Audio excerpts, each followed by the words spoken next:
রাত 3টা বাজে, আপনি জাপানের টোকিওর কোনো একটা ছোট্ট শান্ত নিরিবিলি গলিতে ঘুরছেন।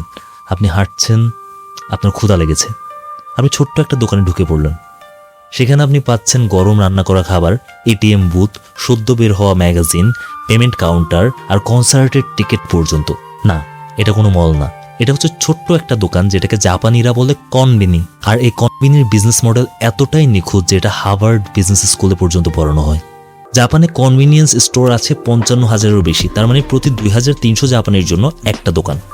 প্রতিদিন 40% জাপানের নাগরিক এই স্টোরগুলোতে ঢুকে। কিন্তু এটাকে শুধু দোকান বললে ভুল হবে। এই দোকানগুলো ইন্টারেস্টিং ব্যাপার হচ্ছে এই দোকানগুলোতে কিন্তু অনেক মালামাল স্টোর করা থাকে না। এখানে প্রতিদিন 3 বার রিস্টক করা হয়।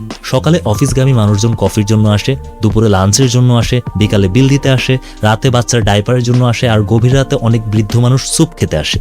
তার মানে একটাই দোকান, সারাদিনের সব প্রয়োজন ওখানেই সলভ করা। আর এই প্রবলেম সলভ করার জন্য ওরা সাপ্লাই চেনটা এত পারফেক্টলি ক্র্যাক করছে, সেটাই আমি এখন আপনাকে বলবো। যেমন ধরুন টোকিওর বিজনেস ডিস্ট্রিক্টের একটা দোকানে সকাল 7টায় স্যান্ডউইচের ডিমান্ড অনেক বেশি থাকে, সো ওরা ওই অনুযায়ী স্টক করবে। এবং ওরা দেখবে দুপুরে কিসের ডিমান্ড বেশি থাকে সেটাই স্টক করবে, বিকালে কিসের ডিমান্ড বেশি থাকে ওইটাই স্টক করবে।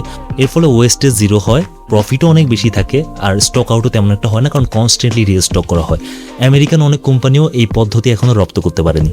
কনভিনি থেকে আমরা 3টা জিনিস শিখতে পারি। একটা হচ্ছে লোকাল ফার্স্ট, আপনার আশেপাশে যে কাস্টমাররা আছে তাদেরকে প্রায়োরিটি আপনার আগে দিতে হবে। সেকেন্ড হচ্ছে ডেটা ড্রিভেন ডিসিশন, ডেটা ছাড়া কোনো ডিসিশনই নেওয়া যাবে না। এবং থার্ড ব্যাপারটা হচ্ছে আপনি আপনার এক্সিস্টিং কাস্টমারকে যত কনভিনিয়েন্স দিবেন আপনার বিজনেস তত স্কাই রকেট হবে। পরবর্তী ভিডিওতে আমরা এমন একটা মানুষের গল্প শুনবো যে রাস্তায় পেট্রোল বিক্রি করতেন কিন্তু এখন তিনি $7 বিলিয়ন মালিক। Thank you so much.